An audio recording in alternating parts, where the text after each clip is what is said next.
নামাজ পড়ছে একজন ব্যক্তি, সে আল্লাহর সাথে সরাসরি কথা বলছে, তার পাশে কথা বলা জায়েজ নেই। এমনকি নামাজরত ব্যক্তির পাশে কোরআন তেলাওয়াত করাও জায়েজ নেই। আমি কথা কি বুঝতে পারছেন?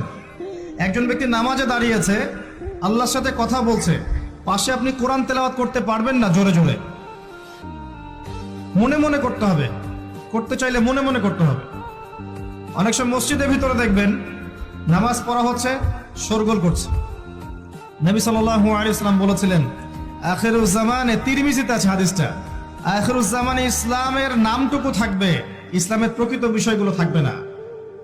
কোরআনের মাসহাফ থাকবে, যে মাসহাফ, কোরআনের মাসহাফটা থাকবে, এর শিক্ষাগুলো থাকবে না।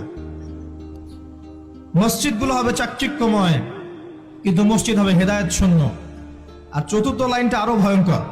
4 নম্বর লাইনে গিয়ে নবীজি বলেছেন সাল্লাল্লাহু আলাইহি ওয়াসাল্লাম, আসমানের নিচে জমিনের উপরে আল্লাহর সবচেয়ে নিকৃষ্ট সৃষ্টি হবেন এক শ্রেণীর আলেম, যাদের থেকে ফিতনা ছড়াবে এবং তাদের দিকেই ফিতনা ফিরে আসবে।